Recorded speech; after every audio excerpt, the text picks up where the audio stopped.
I thought I'd do something a little different today. A few weeks back, a buddy of mine messaged me a link to this story. The ending had me grinning from ear to ear. I really hope you enjoy True Life. I Hustle Drug Dealers. This guy, Shane Morris on Twitter, at I am Shane Morris, begins, "Y'all want to hear the story about the time I accidentally transported a brick of heroin from Los Angeles to Seattle? I bet. All right, let's do this. A thread. I was living in Newport Beach, California, kind of just trying to figure life out. My buddy Tyler calls me up out of the clear blue, and he's like, hey dude, you want to do the most epic road trip ever? I'm like, sure. At the time, Tyler was a boat mechanic in South Florida, so I fly down to Miami and I end up staying with one of his coworkers for a few days until I can buy a Honda Shadow 750 for like $2,700. He already had one, so I got a matching bike so we could share spare parts. From Miami, we set off across the United States, staying at the kind of hotels along the way you see on movies, like No Country for Old Men. If you're going to ride across the United States on a motorcycle, do it in two-lane roads. It's worth it. We ended up swinging down through Mexico, and this isn't really important to the story, but we pulled over to rest in the middle of the desert, and these wild horses walked up to us, and were actually, oddly friendly. They let us pet them. It was super cool. Anyway, after 10 days, we made it back to Southern California. He had an uncle in Temecula, and my ex was in Newport Beach, so we both rested for a few days. Riding a bike across the country takes a toll on your body, so we decided to switch it up. We decided to sell our bikes and buy a 1979 Dodge Ram van. I want to say we paid $600 each for it, $1,200 all in. It needed a little work, but the important part was that it was all easy stuff. We named the van Cassandra and wrote our names on the door. The plan was easy. We'll drive up the Pacific Coast Highway and camp all along the way. We took the middle seats out of the van so we could sleep in it at night in case it was raining. Then we went to REI to get hammocks for hammock camping. On our way up, we stopped in Santa Barbara and picked up my sister. At the time, she was in school at UCSB, and she was planning on flying home to the Bay Area to see our dad. So I was like, just come camping on the beach with us. So she did. Driving north, we made it to some pretty cool spots like Bixby Canyon Bridge. All along the way, we're letting anyone who meets us write their name on the van and take a picture. It was fucking awesome. Around Big Sur, our van had its first problem. The rear drum brakes were making awful noises and locked up. I ended up buying a set of Craftsman tools, and then I did a brake job in the parking lot of a Walmart. While I was there, I was like, I'm going to do a few other things. When I got the van, I changed the oil, and that's it. I know I should have done more of a tune-up, but honestly, the van was running fine, and the interior was even pretty nice. On these old Dodge vans, the engine access is inside the car, in between the driver and the passenger. I hadn't even lifted it up when I bought it. I'm an idiot, I know. So I decided to change the spark plugs and fuel filter and the air filter. I'm so glad I did. I opened up the engine cover, and sitting right on top of the engine was grass, straw, and little bits of carpet. A mouse had made a home right there on top of the engine block. I'm lucky it hadn't started a fire. So I cleared everything out and changed the plugs and filter. I remember yelling at Tyler because he was the one who poured the oil in, and I was like, how the fuck did you not notice there was a fucking rat's nest on top of the fucking engine block when you were the one pouring the oil? And he was like, it's an old car. Lol, what the fuck? So anyway, we drive into Oakland and meet up with my friends there. We stayed at the house overnight, smoked weed, ate a meal, and chilled out. Then we set off for Mount Shasta and Lake Shasta. It's a really beautiful lake. We camp at Mount Shasta. It's beautiful. The lake was really low, but the water felt great. Not really critical to the story, but go if you ever get the chance. Finally, we get up to Oregon, into the Cascades, and then head into Washington. The whole time, we're hiking, camping, and spending time in nature. It's really just one of the coolest experiences of my life. Not sure what summit this was. So here's the thing about old cars with carburetors. You need to adjust them for altitude.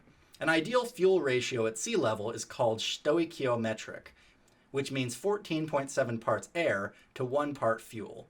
As you gain altitude, you need to lean out your carb jets. Mount Jefferson is something like 10,000 feet, so as we're driving up, probably around 6,000 to 7,000 feet, the van starts running way too rich. It was obvious. So I was like, Tyler, pull over, I'm gonna lean out these jets. On a single barrel carb, you're only dealing with a few screws and springs, and basically, you just kind of guess at it. Lol. So I'm just listening to the engine, and then I would reach over and tap the gas pedal to see how it sounded. So Tyler steps out of the van, and I'm hunched over the engine just twisting on the screws, and I hit the gas, and Tyler's like, holy shit. At first I'm like, oh my god, is something on fire? So I pop up and look around, and I'm like, what? Tyler's like, what the fuck is that? I look down at the carb and I'm like, I don't know. Which part are you looking at? Does something look broken? He's like, no, dude, look on the cover. I look to my left on the underside of the engine cover, and there's what appears to be a brick of aluminum foil, and it's taped up with aluminum tape, the clamshell cover. Immediately, I'm like, oh shit, what the fuck? So I stop what I'm doing, turn the engine off, and start slowly prying this aluminum brick off the underside of the clamshell. Tyler is freaking out. He doesn't do drugs. He's like, oh my god, it's like on Cops when they find drugs hidden in the car. I get the brick untaped and then undo 7 layers of foil. They used a lot of foil on this thing. What I found was a white, perfectly shrink-wrapped brick. I thought it was Coke, so I cut open a bit of the corner and put some on my finger and rubbed it on my gums. Drugs. If you've ever done Coke, you know it's kind of hot and then it makes your gums numb. This definitely wasn't Coke, and I'm not the type of dude who does heroin. Just don't do heroin, seriously, it's no good. So Tyler and I are standing next to each other when I hear tires on gravel behind us. Let me paint you a picture. We're standing there with the hood up, clamshell open, side by side, with a brick of pure heroin. Who do you think rolled up? Man, a goddamn park ranger rolls up behind us. Just so you know, park rangers are the police. They have guns, and they just happen to work in a park. They can arrest you and everything. I'm holding a brick of heroin in my hands, and there's a park ranger 30 feet behind me. So I reach down and pretend to go into my toolkit. Thankfully, my hands are greasy as hell, and I can pick up some tools. So I slide the brick under the seat. I pop around with and pretend I'm putting a socket on a breaker bar. And I'm like, oh, hey there, how can I help you? The guy's like, you guys having trouble? I'm like, I'm just trying to jet the carbs. He's like, oh, I remember doing that when I was your age. Then he's like, you ever done it before? I'm like, I'm kind of just learning as I go here. We're from California. The dude laughs and he's like, here, I'll show you. So the ranger walks over and he's like, I remember these old Ram vans. So much room. We open up the clamshell and the guy's knee is like 2 inches from the brick. Man, I'm trying so hard to act normal, but Tyler, he's not playing it cool at all. He's like, you know, I'm sure Shane can figure it out. We don't need you wasting your time on us. The ranger's like, oh, it's no big deal. Most of the time I'm just telling people to put their trash higher so bears can't get to it. So he's just chatting with us and I'm telling him how we bought the van and drove all the way up the coast, etc. Finally, we get the jet set and the ranger's like, all right, you boys stay safe. Like he had no clue he was probably 2 inches away from the biggest drug bust in the history of Oregon state parks. Once he drives off, Tyler is freaking out. Oh my god, what are we gonna fucking do, man? I'm just like, we're gonna make a shit ton of money selling a brick of heroin. So I wrapped it up and just stuck it in the bottom of the cooler in freezer bags under the ice. Then we drove up to Seattle, and I call one of my buddies who I know sells a shit ton of weight. I'm like, yo, we need to talk. I won't go into all the details, but I managed to sell it all to one person. It was lower risk. Plus, I'm not a drug dealer. For the record, my buddy Tyler wouldn't take any of the money. Eventually, I convinced him to let me give him $600 for the van so I could say I bought the van myself. The van was in his name. But this story isn't over yet. I end up selling the van to some hippies from Ashland, Oregon, and then moved to Atlanta. About a year goes by and I'm not even thinking about this van anymore. Then I get a phone call from a number I don't know. I let it go to voicemail. The same number calls me again 30 seconds later, so I answer it. Hello? The voice on the other line. Hey, can I speak to Shane? I'm like, speaking. Dude is like, hey, my dad gave me your number. He said he sold a van to you about a year ago. Immediately, I'm like, yeah, he sold me a van. The guy's like, wow, that's great news. I'm so glad I found you. So I don't like to talk about this, but I was in jail. I had a substance abuse problem, and I ended up going to jail because I made some mistakes. I'm thinking, what's the angle here? So I'm like, oh, well, that sucks. Anyway, how can I help you? So the dude goes into this crazy-ass long story. He tells me about how he had so many memories with the van. Yeah, it was in his dad's name, but it was his first car. I know it's just a beat-up old van, but I'd really like to buy it back from you. My dad says you paid something like $1,200 for it. I'm thinking I'd be willing to go as high as $1,800 to get it back. The memories are just worth that to me. The light goes on in my head. Jail, substance abuse, he wants the van back. He's willing to pay $600 back over what I paid for it. Street value bagged up, if you slow sell it, there was something like $40,000 worth of heroin in that brick. This dude wanted his brick back. The guy didn't go to jail because he had a substance abuse problem. No heroin junkie can afford $40,000 in heroin. The guy did time because he was the plug. So I decided to make a little money. I don't own this van anymore, but I definitely know who I sold it to, and I know I can buy it back. So I start spinning a story. I'm like, man, $1,800 just won't do it. I've put a lot of money into this van, and it's really running like a top now. It's my daily driver. He's like, oh yeah? I'm like, yeah, dude, she's in great condition. I redid the carb, the brakes, all the fuel lines, put some tires on it, redid the carpet on the interior. A lot. I probably put at least $5,000 into this thing. He's like, wow, you really did a lot. So he's like, where are you located? I'm like, oh, I'm up in Ashland, Oregon. Remember, I was in Atlanta. He's like, oh, that's not too bad. If it runs as well as you say, I may just drive up there with a friend and then drive it back down here. So finally he's like, I respect that you put a lot of work into it. Like I said, the van has a lot of sentimental value to me. I'm glad to hear you took care of it. I think I could offer you $6,200. That's what you paid for it, plus the $5,000 you say you invested. So I said, all right, you have a deal. As soon as we hung up, I called the people in Oregon I sold the van to. I kind of sort of knew them through friends. And I was like, hey, do you still have that van? They're like, yeah, but it's not running. I'm like, oh? I was like, you guys care if I buy it back from you? This guy was like, dude, I'll sell it to you for $100 if you just get it out of the driveway. So I was like, sold! I booked a ticket to Portland the next day, and then rented a car and drove to Ashland. Along the way, I called the old owner of the van's son, and I'm like, hey, will you be free to drive up this weekend? He's like, oh yeah, I can totally come up. It'll only take me 2 days to drive up there. It was Tuesday. We agreed to meet on Sunday. I fly into Portland, rent a car, and then get to Ashland on Wednesday. I go to an auto parts store and buy a battery jumper kit and some hand tools. I need to get the van running, so I go see the van, and it's sitting there pretty dusty, but otherwise okay. Too long didn't read. The only thing wrong with the van was a bad battery. This couple just didn't want to spend any money on the van because they had recently purchased a Subaru Outback. Go figure, it's Ashland. So I changed the battery in an auto parts store parking lot. Then I took the van to one of those self-cleaning car wash places and gave it a good wash and a vacuum. Honestly, it cleaned up really nice. At this point, I decided to check in with the guy and kind of fuck with him a little bit in the process. The guy answers really fast, and he's like, Shane, hey buddy, what's up?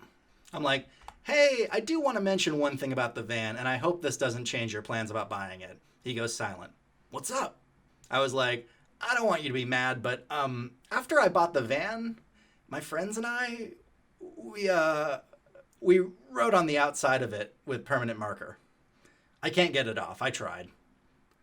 And I hear him sigh like hella loud. Oh, that's fine. I can repaint it.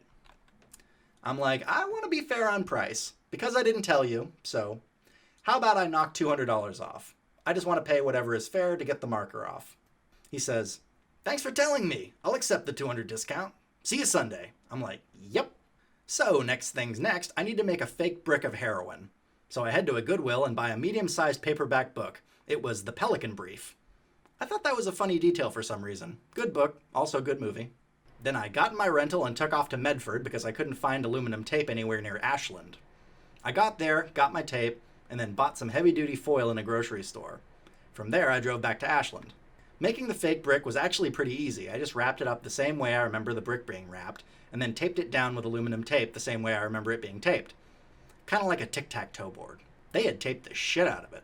Then I just kind of waited. On Friday, I got a phone call from the dude letting me know he was on the road, and I said, hey, my mechanic says we can use his bay in case you want to inspect it. And the dude was like, oh, that won't be necessary. I'm like, oh, I insist. On Saturday, I called a local mechanic and was like, hey, I'm selling my van to some people from out of state, and I was hoping I could give you $50 in case they want to use one of your bays to look under the car for a moment. Car buying tip. Any mechanic worth his salt will take you up on this offer. It's good for both the buyer and the seller to have a mechanic take a look.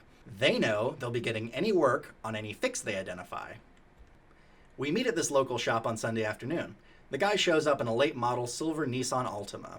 He's heavily tattooed, and so is his friend. These guys look like real OG Mexican bangers. Like, dude is wearing blue Nike Cortezes and Dickies. It's that look. Immediately, I realize these aren't the soft dudes I think they are. They're real gangsters. They move real weight, and I'm doing something incredibly stupid.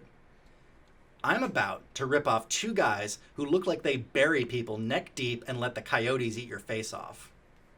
But I'm there, and they're in front of me, so I gotta go through with it. So I gave them a tour. We walk around the van. It's clean. It has tire shine on it. I've washed it and even waxed it. It looks as good as a 1979 Dodge can look. So the guy's like, "So you've done some engine work?"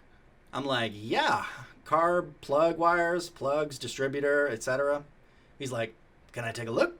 So I let him lift the clamshell, and there's no rat's nest. It's looking clean-ish. And it's sort of silent. So I talk. When I got in here, there was a huge rat's nest. I cleaned that out. Then I got to work on the carb, the plugs, wires, belts, hoses. It's all new in there. Then the dude reaches over and straight up taps the aluminum brick. I start sweating. He looks at me. I look at him. The first thing that came out of my mouth was, I didn't bother redoing any of the heat shielding on the clamshell. Honestly, I prefer having some heat coming off the block in the winter, but I can see why you did it. Southern California is hot. I was trying so hard to play it dumb as hell, and I sold it. He says back to me, "Yeah, this tape costs about $20 a roll, but it's worth it to beat the heat." I laugh. "Yeah, and the AC just barely works. I think you've got a leak in the system somewhere." Then he throws a curveball at me. "Can I take it for a drive?" And I'm like, "Oh, totally." He's like, "Do you mind if my friend drives behind me in case it breaks down?"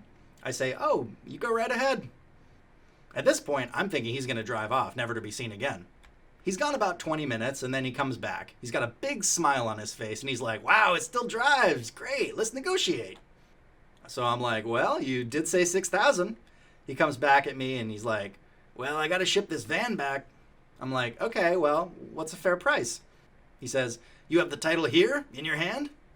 Well, actually, I had to do a lost title, but I can mail it to you in a week. The reality was I did, but hadn't done the transfer from the couple yet. He's like, "All right, you seem like a good guy. You can mail it in a week?" I'm like, "Yep." He says, 5,000 because it'll cost me 1,000 to ship. You're a wild man for driving this old beast as far as you did. So we shake hands. It's a deal. I have a notepad with me, and I say, "All right, let me write you up a bill of sale." So I write his name and my name, his address and my address, a local Ashland address where I definitely have never lived, and the cost of the vehicle. This is a funny wrinkle. I said to the guy, "Hey, I'm going to write on the bill of sale that you only paid 1,000 for the van so you can avoid paying more taxes in California when you go to register it. You pay taxes on the sale." He's like, "Oh, thanks, I didn't think of that." Using the hood to press on, I sign my name and he signs his, and then he's like, "All right, here's the 5,000 cash." So his hand reaches into his pocket, and when he does, he moves his shirt in such a way that he obviously exposes a gun in his waistband. He pauses. As he's handing me the cash, he smiles and says, "Thanks for taking care of my van, Shane. I'm relieved to see you left my heat shielding how it was. There's a lot of value in heat shielding. Some might say it's worth quite a bit." He gets a look in his eyes. It's dark. He continues, "You seem like a smart guy. Smart guys don't talk about things they find. They might even buy new aluminum tape, but be careless enough to leave the roll in the back seat." My throat turned into a knot, like my whole mouth went dry as fuck. He stares into my fucking soul. Like, into me, fam. Then he gets this big-ass smile on his face, grabs me by my shoulder, and he smiles. "If you were even smarter, you would have asked for 10,000. Then he starts laughing, and the guy with him starts laughing. "You're a hustler, Shane. What do you do?" I breathe a sigh of relief. "I'm a web developer." He says, "You could have been a stone-cold hustler in another life. I have never been hustled before, but you had the cojones to get your money. I like that." They hadn't even checked to see what was inside the foil. They only knew I had taped it back. So I went with it. Well, I found it when I was working on the van. I just didn't know how I'd ever sell it, so it's been in my freezer for a year now. He busts up laughing. "Homie, you kept it in the freezer? That's wild, man." So then we just sort of chop it up outside this mechanic shop for about 20 minutes. He and I had the same taste in rap music. I wanted to just keep him happy. I was trying to think of my exit plan. Finally, he's like, "All right, I don't want this van, but ship it to me anyway. Here's 5,000. Keep the change." To be clear, he had given me 5,000 already for the van and then gave me another 5,000. I played it cool. Close enough to 10,000. I dapped him up. As soon as they left the parking lot, I sprinted into the mechanic's office where he was sitting, and he was like, "Son, that is the most obvious drug deal I have ever seen. I already called the police. I felt my heart go from 0 to 1,000,000. I'm just fucking with you, man. This is Oregon. Everybody smokes weed. Calm down. I didn't call the cops." He sees my face and he's like, "You should have seen the look on your face." I wasn't amused. The problem was the clock was ticking. I didn't know when those dudes were going to open the foil and realize I just hustled them. So I was like, "Hey, if I give you $200, will you let me keep the van parked here for 2 days until I can get it shipped?" He's like, "If it's here longer than 2 days, I'm going to charge you. If it stays here, it's mine." So I was like, "That's fine. I'll be back." I knew at that moment the van was going to belong to him. I was never coming back. Most states have laws for mechanics like that. I walked out of the mechanic's office and then walked literally 7 miles back to my rental. Parked at my little motel. Ashland is a small town and I had picked the cheapest motel. I want to say it was like a Super 8 or something. The road this motel is on is like pretty long and straight, like you could see a full quarter mile down the road, no problem. As I'm about 400 yards away from the entrance, I see a silver Nissan Altima pull in and go to the front office. As I walk closer, I see 2 guys get out and I realize it's the same guys. They haven't seen me yet, but they're staying at the same fucking motel.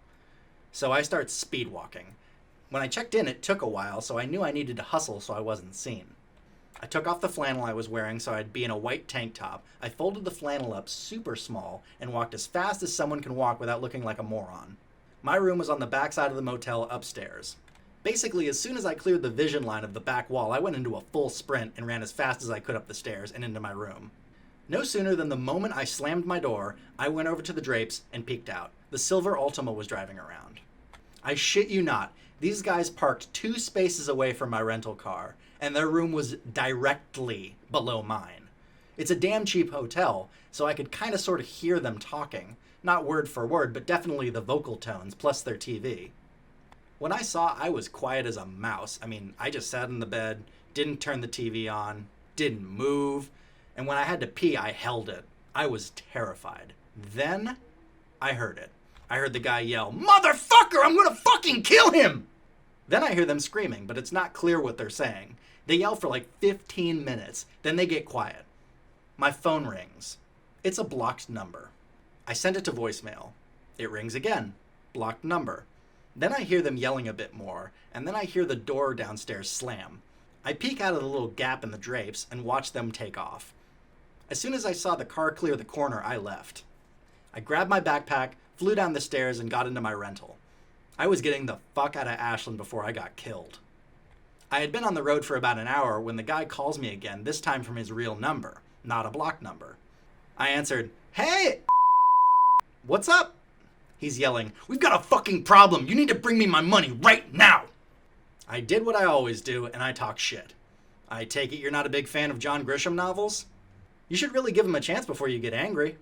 This dude flew off the handle, like he's just shouting, "Motherfucker, I will kill you!" over and over. So finally I'm like, "Calm down, just listen. I think we can make a deal here." So he gets a little less on edge. "What's your deal?" I said, "Look, I know you're staying at the whatever hotel. We'll meet up there. You show me you've got the gun on the hood of your car so I know I'm safe." He's like, "Okay, and?" I said, "Then I'll take back the Pelican brief wrapped in foil. And then I'll give you what you really want. A Tom Clancy novel. Everyone loves war fiction." He got quiet. He didn't say shit. "I'll fucking murder you, Shane. You robbed me. You fucking die from this." Then he hung up. In 2017, the guy I ripped off for his brick of heroin was found guilty with 4 other guys of raping and murdering a 13-year-old girl. They were all prominent MS-13 gang members. He got life without parole in his sentence. So it looks like he won't be killing me. And that's the story of the time I bought a van with a brick of heroin in it that belonged to an MS-13 gang member, sold the brick, then sold him his van back with a wrapped-up John Grisham novel for $10,000. Somehow I didn't die. Who knows what evil lurks in the hearts of men?